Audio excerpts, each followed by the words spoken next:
The morning sun rose over New Perth like any other day. Farmers were already in their fields checking the strange purple crops that grew so well in the alien soil. Children ran to school laughing and pushing each other. The colony had been there for 15 years now, and people had stopped thinking of Earth as home. This was home now. Sarah Chen stood in her office on the top floor of the governor's building. She was drinking her third cup of coffee and looking at reports about the water treatment plant. Boring stuff. Normal stuff.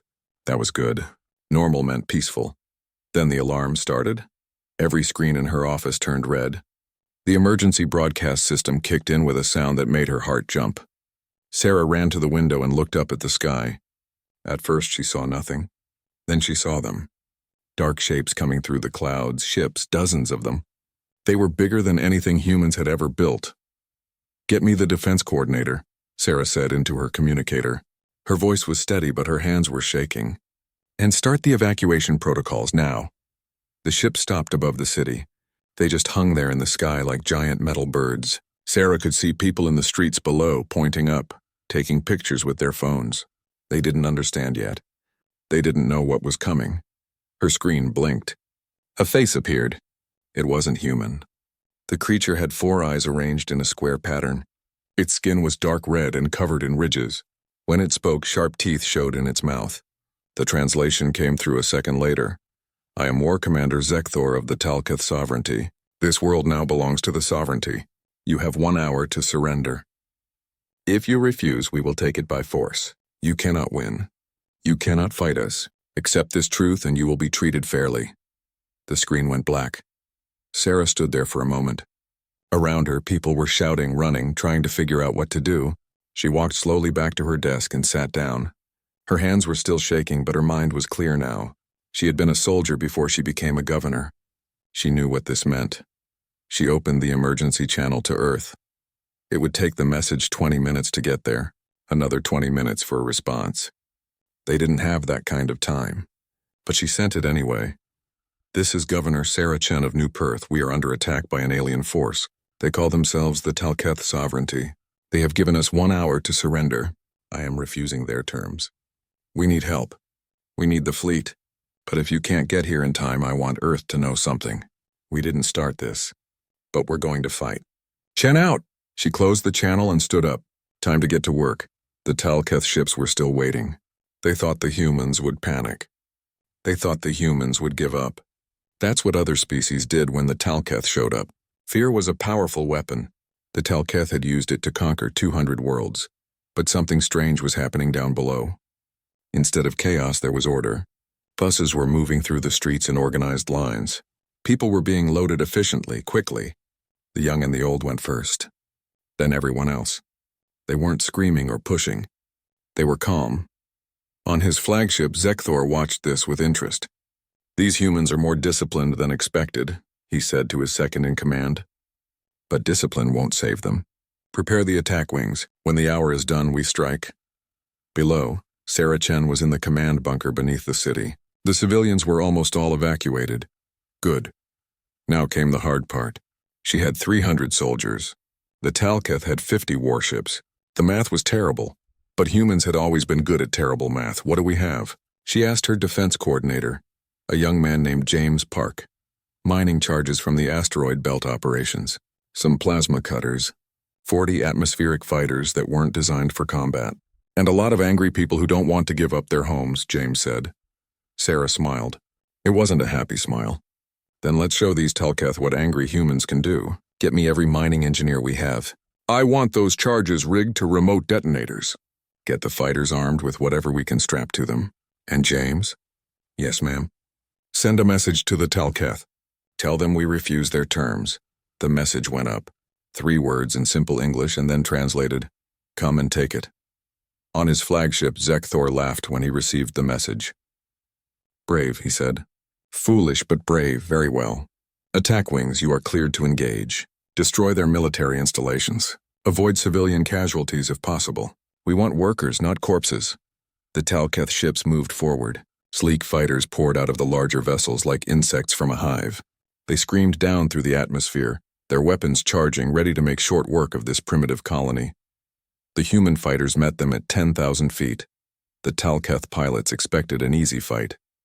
Human ships were smaller, slower, less advanced. But the humans didn't fight the way the Talketh expected. They didn't try to dogfight. They didn't try to outmaneuver. Instead, they flew in strange patterns, weaving and splitting apart. Then the first Talketh fighter exploded. "What happened?" Zekthor demanded. "The humans are using debris fields, sir. They scattered metal fragments in the air. Our fighter flew right into it at full speed." Another fighter exploded. Then another.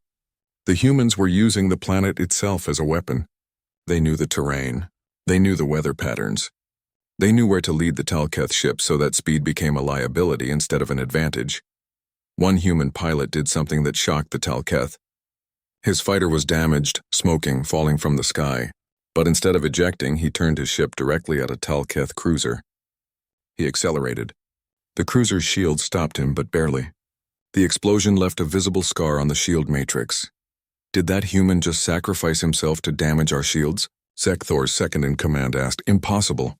No species does that. No rational being throws away their life for so little gain." But the humans did. Again and again. Not all of them, but enough. Enough to make the Talketh hesitate. Enough to make them question what kind of species they were fighting. On the ground, Sarah Chen watched the battle through her screens. They were losing.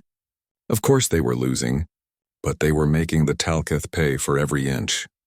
They were buying time. Time for the message to reach Earth. Time for help to come if help was coming. "Ma'am," James said quietly, "we just got a response from Earth. The fleet is on its way. Admiral Webb is personally commanding. ETA is 18 hours. Sarah let out a breath she didn't know she'd been holding. 18 hours. They just had to survive for 18 hours. She looked at the screens again. At her people fighting impossible odds.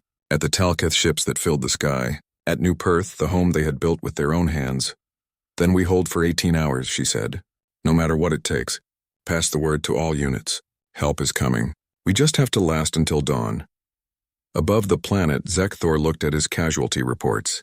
20 fighters lost. Damage to 3 cruisers. Against a primitive colony. This should have been over in minutes. What are these humans? He wondered aloud.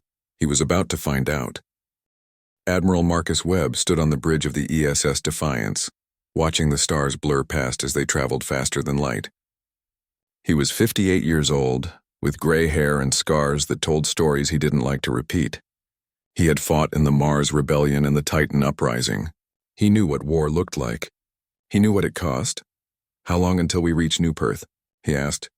16 hours, sir, his navigation officer replied. "Too long, way too long. But it was the best they could do." Webb looked at the tactical display. His fleet consisted of 20 ships.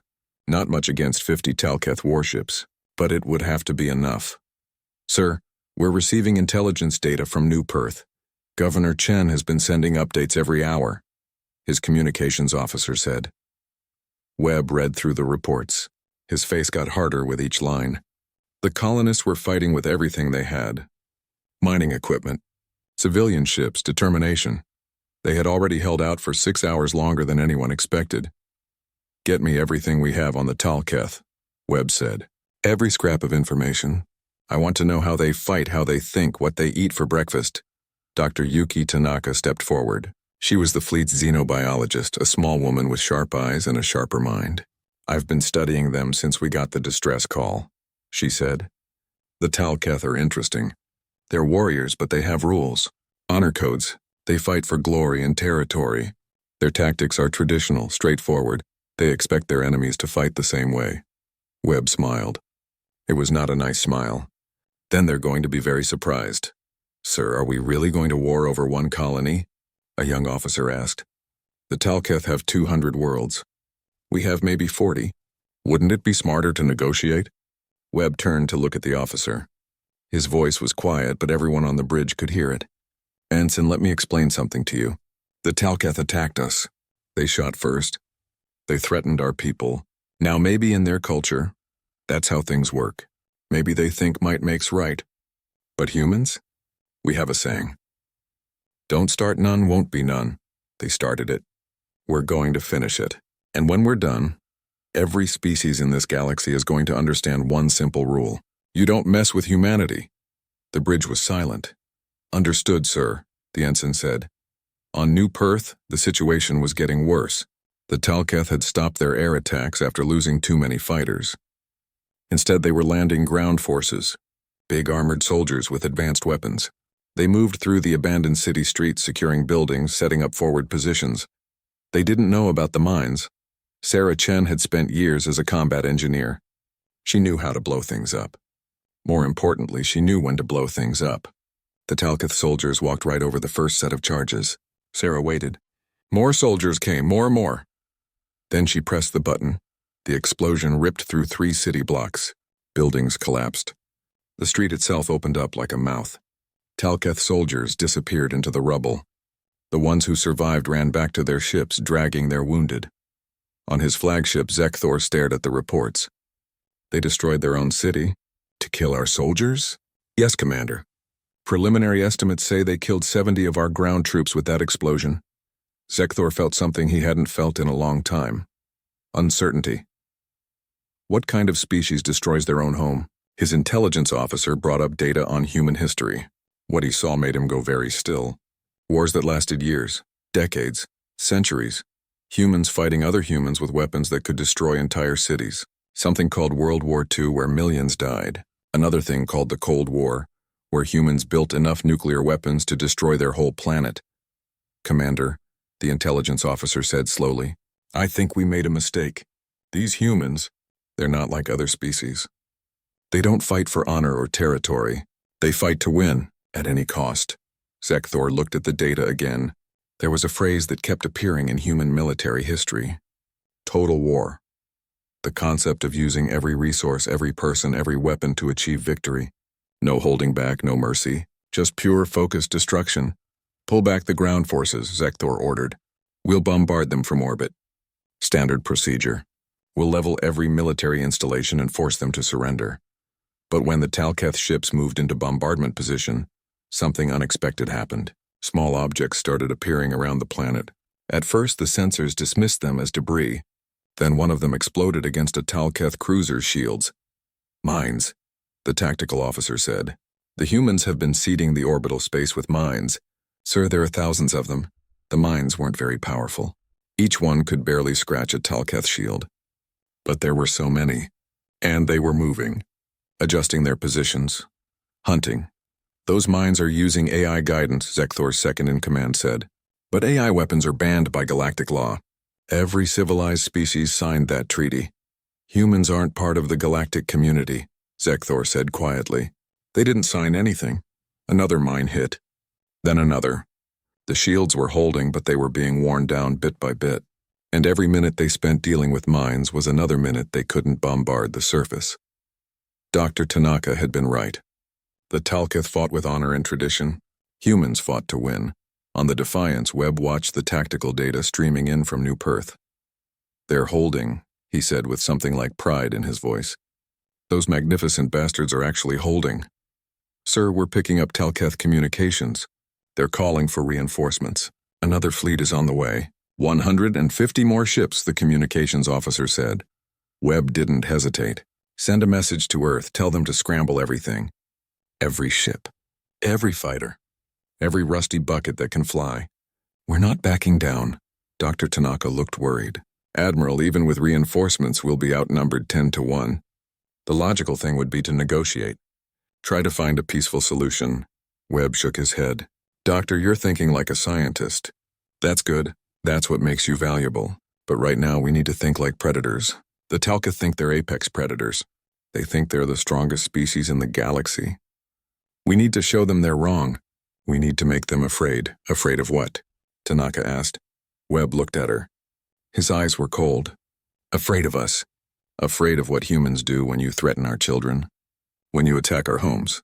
When you give us no choice but to fight. He turned back to the tactical display. Weapons, start running simulations. I want to know every possible way we can hurt those Talketh ships. I don't care if it's technically illegal or morally questionable. We're not playing by their rules anymore. The weapons officer hesitated. Sir, some of these options, they're pretty brutal. Good, Webb said. War is brutal. The sooner the Talketh learn that, the sooner this ends. On New Perth, Sarah Chen got the message that reinforcements were coming. But so were more Telketh ships. It was going to be close. Too close. She looked at the map of the colony. Most of the civilians were evacuated, most not all. There were still 500 people in the shelters under the city. If the Telketh decided to use heavy weapons, those shelters wouldn't protect them. James Park came running into the command center. "Ma'am, we just intercepted a Telketh communication. They're studying our history, our wars, our weapons." "Good," Sarah said. "Let them see what we're capable of. Let them understand what they started." "But ma'am, some of those weapons, the nuclear bombs, the bioweapons, we're not really going to use things like that, are we?" Sarah looked at him. She thought about her daughter who was 7 years old and hiding in one of those shelters. She thought about all the other children down there. All the families. If they force us to, yes, we'll use everything, anything. Because that's what you do when someone threatens your family. You don't fight fair. You fight to win. You fight to survive. She turned back to the screens. "Now get back to work. We have 12 more hours until the fleet arrives. Let's make sure there's still a colony here when they do." Above the planet, Zekthor made a decision. "Prepare the full bombardment. We'll destroy the entire colony if we have to. These humans need to learn that resistance is futile." But even as he gave the order, he felt that uncertainty again, because somewhere in the back of his mind a thought was growing. A terrible thought. What if the humans didn't care about futile? What if they fought anyway? The human fleet arrived not with fanfare, but with violence. They came out of faster-than-light travel already firing. No warning. No communication. Just pure aggression. The Telketh were not ready for it. Admiral Webb had planned the attack during the entire journey. He knew his ships were outmatched in direct combat. So he didn't plan for direct combat. He planned for chaos. The first wave was missiles. Hundreds of them. They spread out in all directions, making the Telketh sensors light up like festival decorations. The Telketh ships activated their point defense systems, shooting down the missiles easily. Too easily. "Sir, those missiles had almost no warheads," a Telketh tactical officer reported to Zekthor. "They were decoys. Then where is the real attack?" Zekthor demanded. The answer came from behind. 3 human ships had used the missile screen to hide their approach. They came in fast and low, using the planet's gravity to slingshot around at incredible speed. Before the Telketh could react, the human ships fired, but not at the big warships. At the supply vessels, the unarmed transports carrying fuel and ammunition. 2 transports exploded in brilliant balls of fire.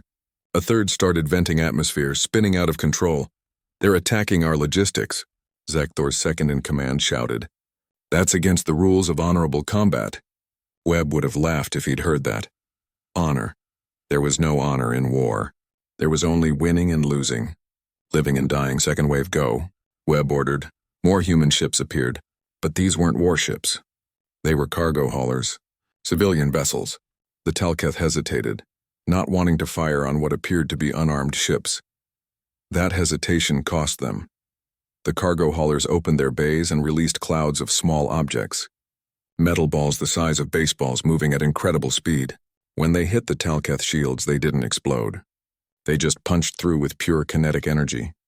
One ball tore through the bridge of a Telketh destroyer, killing half the command crew instantly. Another ripped through an engine core, causing a chain reaction that broke the ship in half. "What are those weapons?" Zekthor demanded. His science officer ran an analysis. They're just metal. Accelerated to extreme velocity using electromagnetic rails. No explosives. No energy systems. Just mass and speed. It was brilliant in its simplicity. The Telketh shields were designed to stop energy weapons and explosive projectiles. They had a hard time with solid objects moving at relativistic speeds. The humans had found a weakness and exploited it ruthlessly. But the Telketh were not helpless. They were experienced warriors. They adapted quickly. Their ships spread out, making themselves harder targets.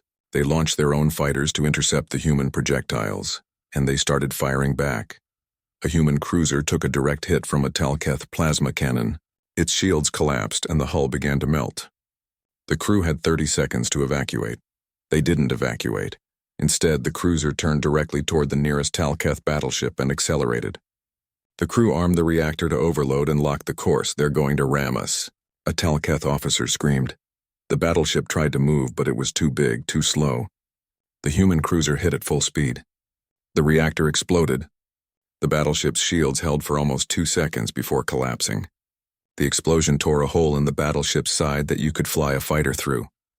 On the Defiance, Webb watched his people die. Each loss hurt. But he couldn't stop. Couldn't hesitate. The Talketh had started this. Now they were learning what it meant to fight humanity. All ships pattern Delta, Webb ordered. Show them what we learned from our own wars. The human ships split into small groups. They didn't stay together in a formation. They spread out, attacked from different angles, never stayed in one place long enough to be targeted effectively. It was guerrilla warfare in space. The Talketh had never faced anything like it. They were used to fleet battles. Lines of ships firing at each other. Honorable combat where the strongest won. This wasn't honorable. This was vicious. Dr. Tanaka was on the bridge watching the battle with horror on her face. "Admiral, we're losing ships." "Good people are dying, I know," Webb said quietly. "But look at their losses. We've taken out 15 of their ships, damaged a dozen more, and they have reinforcements coming." As if summoned by his words, new contacts appeared on the sensors. 150 Talketh warships dropping out of faster-than-light travel in perfect formation. The human fleet was now outnumbered 10-1. Webb's officers looked at him, waiting for orders. Some of them looked scared. Some looked determined. All of them looked ready. "Well," Webb said calmly, "I guess it's time to show them what humans do when we're outnumbered." He opened a channel to every human ship. "All vessels, this is Admiral Webb. I know what you're thinking. We're outnumbered. We might die here. And you're right, we might. But before we do, we're going to make these bastards regret every decision that brought them to this moment. We're going to hit them so hard that they'll remember this day for 1,000 years. We're going to show them why you don't pick a fight with humanity. Are you with me?" The response was immediate. Every ship, every crew. "One word, yes, sir." Webb allowed himself a small smile. "Then let's give them hell." On his flagship, Zekthor watched the human fleet. They should be running. They should be begging for mercy. Instead, they were organizing, preparing for another attack. With 150 fresh ships against their 20 remaining vessels, the humans were preparing to fight. "Are they insane?" his second-in-command asked. "No," Zekthor said slowly. "There's something worse. They're committed." He had been studying the human data more carefully during the battle. He had read about something called the Battle of Thermopylae, 300 humans holding a pass against thousands. They lost, they all died, but they held long enough for their people to escape. Long enough to win the larger war. He read about the Battle of Stalingrad. Humans fighting in the ruins of their own city, house by house, room by room, never surrendering, never backing down. He read about something called Iwo Jima, a tiny island that cost thousands of lives to capture. The defenders fought from caves and tunnels, making the attackers pay for every inch. Humans didn't fight like the Talketh.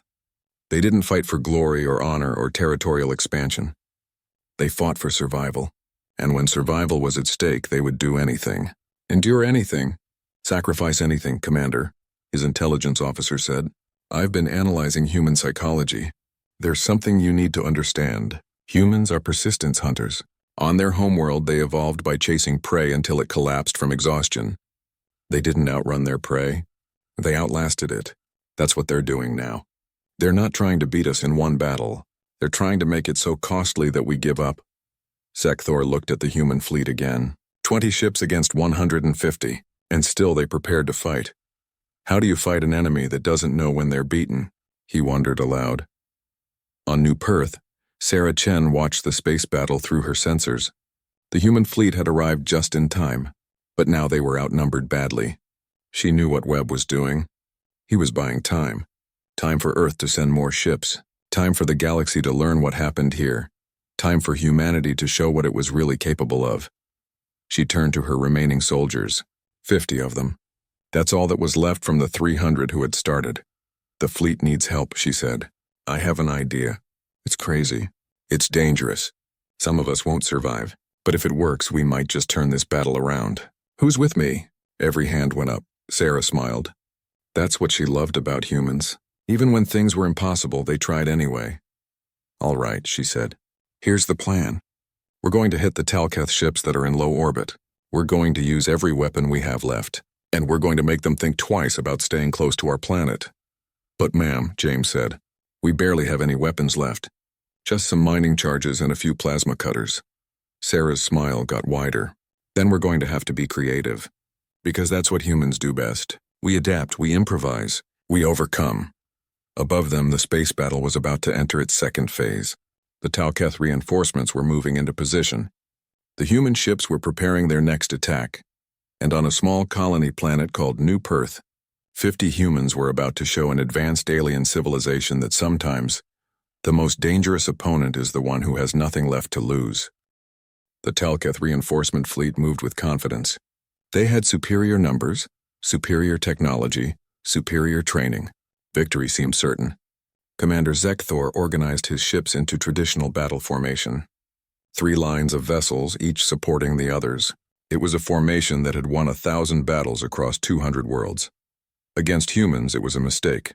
Admiral Webb saw the formation and recognized it immediately. The Talketh were fighting like they always fought. Predictable, traditional. That gave him an advantage. They're thinking in 2 dimensions, he said to his tactical officer.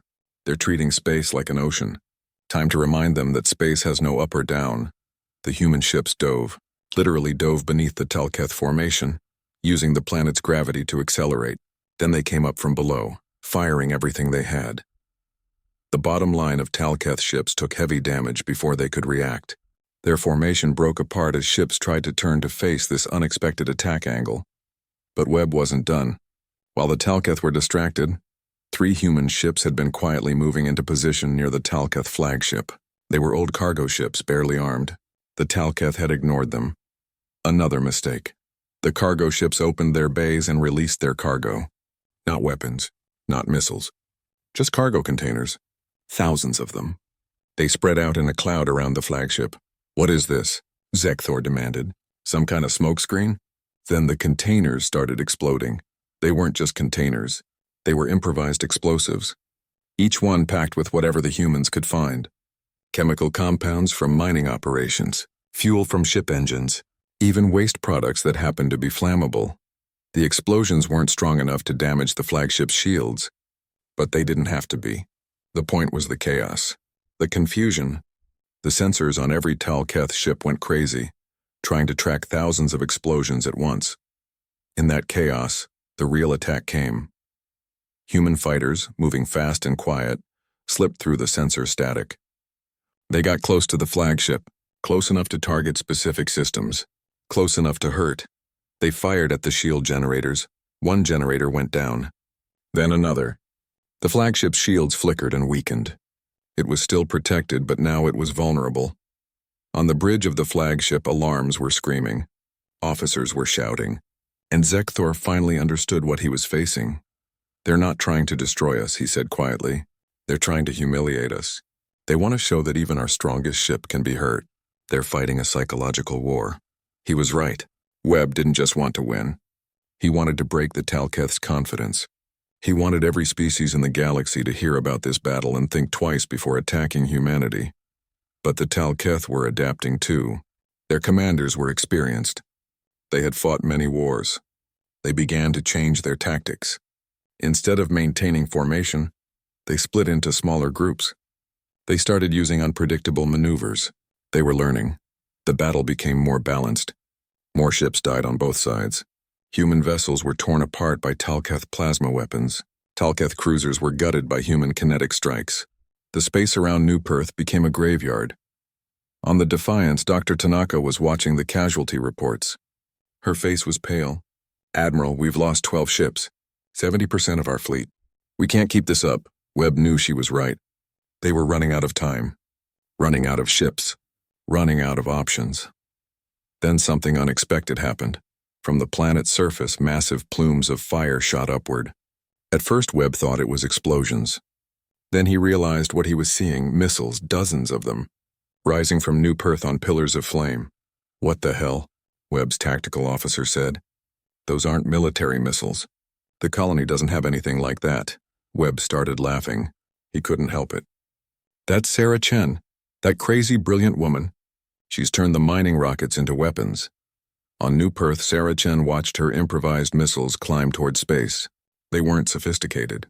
They were mining rockets designed to carry ore from the surface to orbital processing stations.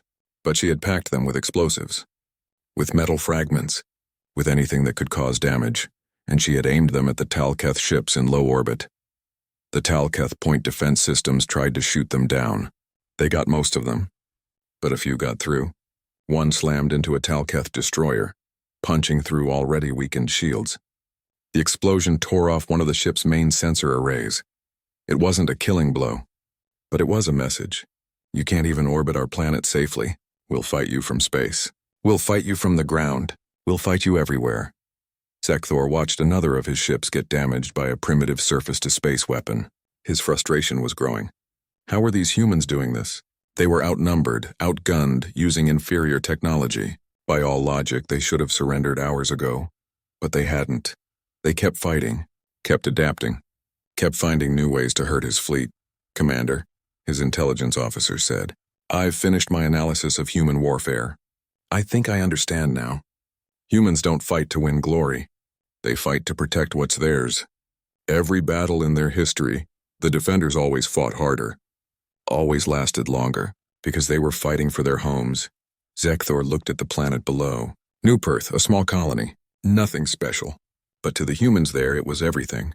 It was their home, their future, their children's future, and they would burn the galaxy down before they let anyone take it from them. "We need to change our approach," Zekthor said. "These humans, we can't beat them with force alone. We need to make them understand that continuing to fight is pointless." He opened a communication channel, not to Admiral Webb, to the planet, to Governor Sarah Chen. Her face appeared on his screen. She looked tired, dirty, but her eyes were fierce.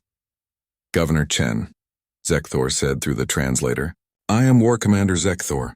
I want to speak with you directly. Commander to commander, let us end this bloodshed." Sarah looked at him for a long moment. "You started this bloodshed, Commander. You came to our home. You threatened our people. You gave us 1 hour to surrender everything we'd built. And now you want to talk?" "I underestimated your species," Zekthor admitted. "I thought you were weak. I was wrong. You have fought bravely, but look at the reality. My fleet still outnumbers yours. We can still destroy your colony. Continuing to fight only leads to more death." Sarah smiled. It was not a friendly smile. "You're right about one thing, Commander. More people will die if this continues. But here's what you don't understand. We're willing to die, all of us. Every last human on this planet, because if we surrender now, if we show the galaxy that threatening us works, then every other human colony becomes a target. Every human world becomes vulnerable. So no, Commander, we won't surrender. We'll fight until you leave or until we're all dead. Those are your only two options." Zekthor felt a chill run through him. She meant it. He could see it in her eyes. These humans would rather die than submit. "There must be another way," he said. "There is," Sarah replied. "You leave. You go back to your sovereignty. You tell them that humanity is not worth the cost. Because I promise you, Commander, if this keeps going, you'll win. Eventually. But how many of your ships will we destroy first? How many of your soldiers will die? How much will this victory cost you?" She leaned closer to the camera. "And here's the thing, Commander. Even if you win here, Earth knows about you now. Humanity knows about you. And we have long memories. We'll build more ships, better ships. We'll study your tactics, your technology, your weaknesses. And one day, maybe in 10 years, maybe in 50, we'll come for you. Not for conquest, not for glory, but to make sure you never threaten us again." The channel closed. Zekthor sat in silence. His officers looked at him, waiting for orders. "Sir?" his second-in-command asked. "What do we do?"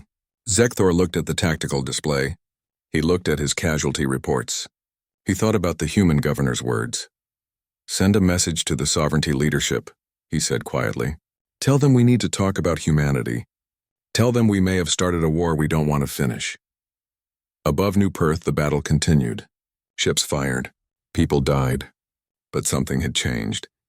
The Talketh weren't fighting to win anymore. They were fighting to figure out how to stop fighting. And in his command bunker, Admiral Webb was receiving a strange message from Earth. More ships were coming. Lots more ships. And they were bringing something new. Something the Talketh had never seen before. They were bringing the full military might of an entire species that had just learned there were other civilizations in the galaxy, other threats, other targets. The Talketh had wanted to conquer humanity. Instead, they had awakened something they didn't understand.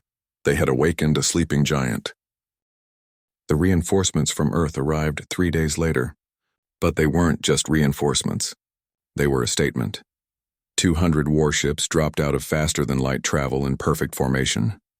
These weren't converted cargo haulers or mining vessels. These were purpose-built military ships. Humanity had been building them in secret for years, just in case. Just in case something like this happened. Behind the warships came troop carriers, supply vessels, hospital ships, and mobile construction platforms. Earth wasn't sending help. Earth was sending an invasion force. Admiral Webb watched them arrive and felt something he hadn't felt in days. Hope. Admiral, his communications officer said. We're being hailed by the lead ship. It's Fleet Admiral Rodriguez. A woman appeared on the screen. She was older than Webb, with silver hair and cold eyes. Marcus, she said. I hear you started a war without me. Webb smiled. Just keeping the seat warm, Maria. Glad you could make it to the party. Rodriguez looked at the tactical display showing the Talketh fleet. 200 of them left. We have 200 fresh ships.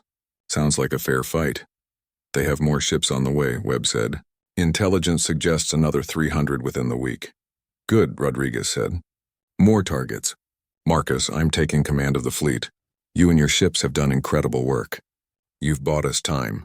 You've shown these Talketh that we're not easy prey. Now it's time to show them something else.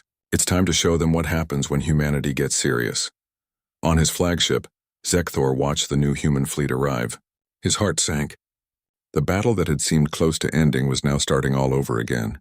And these new human ships looked different, more dangerous, more deadly. Commander, his science officer said, I'm reading weapon systems we haven't seen before. Energy signatures that don't match any known technology. These humans, they've been preparing for this. Zekthor realized the truth. Humanity had known, maybe not specifically about the Talketh, but they had known that eventually someone would come, someone would threaten them, and they had prepared all those years of human history, all those wars, all that death and destruction. It hadn't just been random violence. It had been practice. Humanity had been practicing for the day when they would face a real threat. A threat from the stars. Open a channel, Zekthor said, to all Talketh ships, and to the human fleet. He stood up, straightened his uniform, and faced the camera. I am War Commander Zekthor of the Talketh Sovereignty. I am authorized to negotiate a ceasefire. On the Defiance, Webb looked at Rodriguez. Your call, Admiral. Rodriguez studied Zekthor's face. She saw exhaustion there, doubt, maybe even fear. Put me on, she said. Her face appeared on Zekthor's screen. I'm Fleet Admiral Maria Rodriguez of the Earth Defense Force. You want a ceasefire, Commander? Yes, Zekthor said. This conflict has gone on long enough. Both sides have suffered losses. Let us find a peaceful resolution. Rodriguez leaned back in her chair. Interesting. You attack our colony. Kill our people. Destroy our ships. And now that you're losing, you want peace. We didn't know, Zekthor said. We didn't understand what your species was capable of. No, Rodriguez agreed. You didn't. You saw a small colony. Weak defenses. You thought it would be easy. You thought we would surrender like all the other species you've conquered. That was your mistake, she leaned forward. Here's what's going to happen, Commander. You're going to listen to our terms. You're not going to negotiate. You're not going to debate. You're going to listen, and then you're going to accept. Because if you don't, we're going to destroy every single one of your ships, and then we're going to follow you home. Do you understand? Zekthor said nothing, but he nodded. Good, Rodriguez said. First, you're going to withdraw all your forces from New Perth immediately. Second, you're going to pay reparations for the damage you caused. Third, you're going to release all information about your government, your military capabilities, and your territorial claims. Fourth, you're going to agree to a mutual defense treaty with humanity. A defense treaty? Zekthor looked confused. But we're enemies. Not anymore, Rodriguez said. Here's the thing, Commander. We don't want to conquer the Talketh. We don't want your worlds or your resources. We just want to make sure this never happens again. So you're going to be our allies. You're going to help us establish relations with other species. You're going to vouch for us. And in return, we'll help you. We'll share technology. We'll work together. Because the universe is a dangerous place, and having friends is better than having enemies. Zekthor stared at her. This wasn't how conquest worked. The winner took everything. The loser got nothing. But humans were different. They weren't thinking about glory or domination. They were thinking about survival. About the long term. Why? He asked. Why would you trust us after what we did? Rodriguez smiled. It was a sad smile. We don't trust you, Commander. But we understand you. You made a mistake. You attacked the wrong species. You learned a hard lesson. Now we're giving you a choice. Be our enemy and face destruction. Or be our ally and face the future together. She paused. Besides, you're going to be very useful. Because every other species in this galaxy needs to hear about what happened here. They need to hear it from you. They need to know that humanity is not to be trifled with. Can you do that for us? Zekthor understood. The humans were smart. They knew that having the Talketh tell the story would be more effective than telling it themselves. When the Talketh admitted they had been beaten, other species would believe it. I need to consult with my superiors, Zekthor said. You have 6 hours, Rodriguez replied. After that, we start shooting again. The channel closed. On New Perth, Sarah Chen stood in what was left of her office. The building had taken damage during the fighting. One wall was completely gone, open to the sky, but she was still here. Her people were still here. They had survived. James Park came running in. Ma'am, we just got word. The Talketh are negotiating a ceasefire. It's over. We won. Sarah sat down heavily. Did we win? Look around, James. Look at what this cost us. He looked. The city was in ruins. Dozens of soldiers were dead. Hundreds more were injured. The colony's infrastructure was destroyed. It would take years to rebuild. But we're still here, James said quietly. We're still free. That's what matters, right? Sarah thought about that. He was right. They had paid a terrible price. But they had proven something important. They had proven that humanity couldn't be pushed around. Couldn't be conquered easily. Couldn't be ignored. Yeah, she said finally. We're still here. 6 hours later, Zekthor gave his answer. The Talketh accepted Earth's terms. All of them. The war was over, but the galaxy had changed. 3 months later, Admiral Webb stood on a space station orbiting Earth. He was attending a ceremony. The first official meeting between humanity and the wider galactic community. Representatives from dozens of species had come. Some were curious. Some were cautious. Some were openly fearful. The Talketh had spread the story of New Perth far and wide. Everyone knew what had happened. Everyone knew what humanity was capable of. Dr. Tanaka stood beside Webb watching the aliens arrive. Do you think this will work? She asked. Can we really find peace with these species? Webb shrugged. Depends on them. If they're smart, they'll work with us. If they're not, they'll learn the same lesson the Talketh did. We don't want war, but we're damn good at it. On the other side of the room, Zekthor stood with other Talketh representatives. He saw Webb and walked over. Admiral, Zekthor said. I wanted to thank you. Webb raised an eyebrow. Thank me. For beating you? For teaching me, Zekthor said. Before New Perth, I thought war was glorious. I thought it was about honor and strength. But you showed me the truth. War is hell. It's suffering and death and loss. And your species understands that better than anyone. That's why you're so good at it. And that's why you try so hard to avoid it, he paused. The sovereignty has made changes. We're reforming our military, focusing on defense instead of conquest. And we're telling other species about humanity, warning them, not to be afraid but to be respectful. Because you're right. The universe is dangerous. Having friends is better than having enemies. Webb extended his hand. Zekthor looked at it for a moment, then clasped it in the human gesture of peace. To the future, Webb said. To the future. Zekthor agreed. On New Perth, Sarah Chen stood at a memorial, a simple stone wall with names carved into it. Every person who had died defending the colony, soldiers and civilians both. She touched one name, Lieutenant Marcus Reeves. He had piloted the ship that rammed the Talketh battleship. He had been 23 years old. We remember, she said quietly. We'll always remember. Behind her, the colony was being rebuilt. New buildings were going up. People were moving back. Children were playing in the streets again. Life was returning to normal, but it wasn't really normal. Not anymore. Because everyone knew the truth now. Earth wasn't alone in the universe. There were other species out there, some friendly, some hostile, and humanity had to be ready for both. The galaxy had wanted to test humanity. They had wanted to see if these strange creatures from a backwater planet were worthy of respect. They got their answer. Thank you for watching and comment for next part.